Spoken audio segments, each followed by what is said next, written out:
Last 3 months, more building sites went quiet, more production lines slowed, and more shops served fewer people.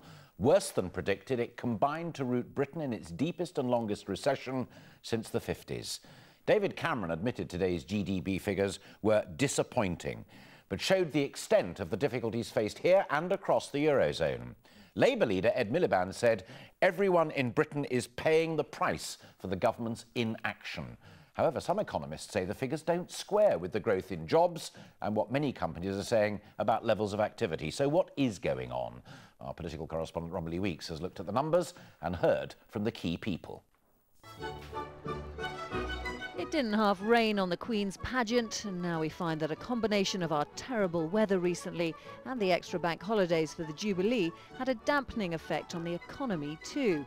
They weren't the only factors, but add a drastic slowdown in construction, and the result, the government having to defend the longest double-dip recession for more than 50 years.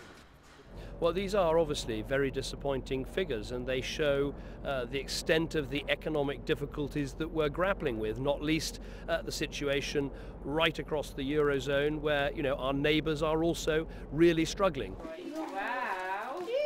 Instead of the economy making faltering steps towards recovery, this shoe shop in Newcastle, like retailers around the country, is feeling the reality of it heading in the wrong direction. Do you like those? Yeah. People are coming in, but they're possibly not picking up extras like flip-flops if they don't need to, if they're not going away. They've not bought sandals and flip-flops if they've been staying in this country. The economy contracted by 0.7% between April and June, following a 0.3% drop in the first few months of the year.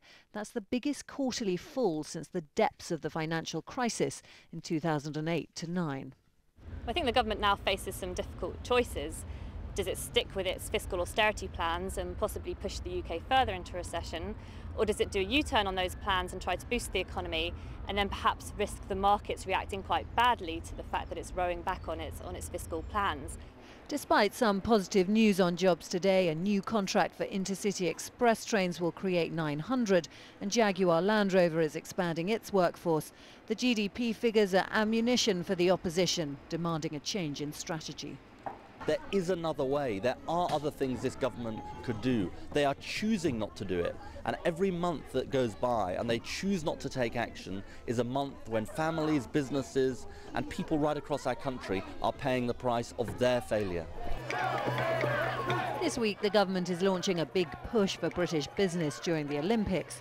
But most agree it would take more than an Olympic bounce to get us out of the current economic hole. Romilly Weeks, ITV News. Well, we can take a closer look now at those problems in the construction sector, where output decreased by over 5% in the last quarter. Our correspondent Daisy McAndrew is at a building site in East London and sent this report a short time ago.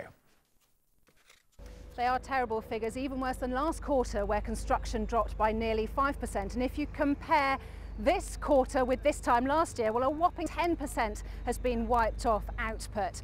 Federation of Master Builders are saying they expect even worse as well. They think by 2014 things will have gone down a further 6%. Now, I'm standing on a construction site here. This is the Siemens Crystal building, the world's most sustainable building. Now, obviously, Siemens is a German company, so they've paid for this £30 million building, but it's been built by British builders. It's been project managed by the UK's largest project managing company, whose CEO joins me now, Vincent Clancy. Vincent, obviously this is a terrible time for construction. What's going wrong? Well, we've been hit by the perfect storm. We've seen public sector expenditure reduced dramatically over the last 3-4 years, and the private sector, because of the wider economic issues, are also not investing. So with both private sector and public sector not actually putting money into construction, obviously demand is seriously impacted. You said it's the perfect storm. Is there anything the government can do? People say it's because of their austerity measures that confidence is so low. Well, I think it is a mixed picture in terms of the construction industry generally. So there are bright spots, and the key bright spots are around central London. The London property market has held up well, but also the key for the government and the key for the UK construction industry is infrastructure. And infrastructure spend has been outlined in the National Infrastructure Plan. And really, if that comes online quickly, then I think the construction industry will be in much better shape. Now, your company is doing okay because you've diversified. Is that the message you would send to all your colleagues in construction?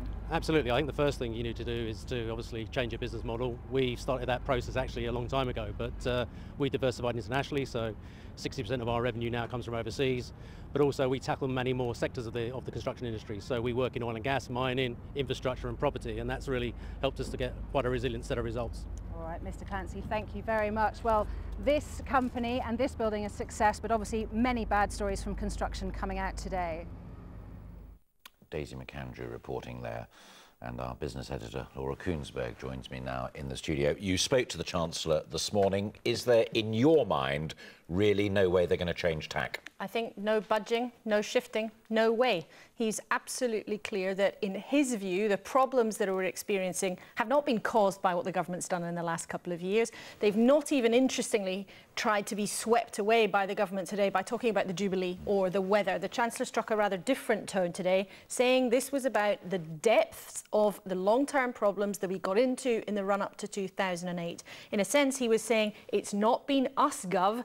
According to him, these are about the long-term structural problems in the economy that we're still trying to unfold.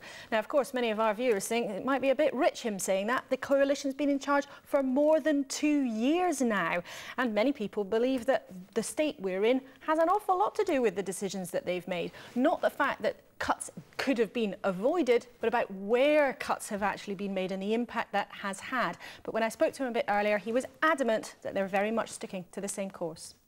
There's no doubt these numbers today are disappointing, even though unemployment is falling, inflation is coming down. And it just confirms to me that we've got to deal with our debt problems at home, whilst accepting the fact we've also got a debt crisis abroad. But Romilly, at the top of the programme, also mentioned good news from the motor sector, particularly Land Rover Jaguar. So do these numbers really tell us what's going on? Well, there are lots of different strands in all of this, and it is a complex picture. But you're right to say there's been good news from Jaguar today, also from Hitachi, who'll be building more trains in County Durham. Unemployment has, in fact, been going down, which you might want to scratch your head and wonder what's going on.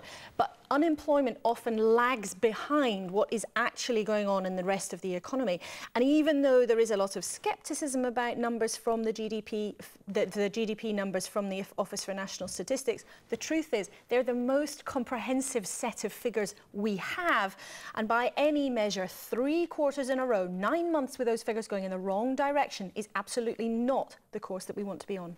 Laura, thank you. Now, with 2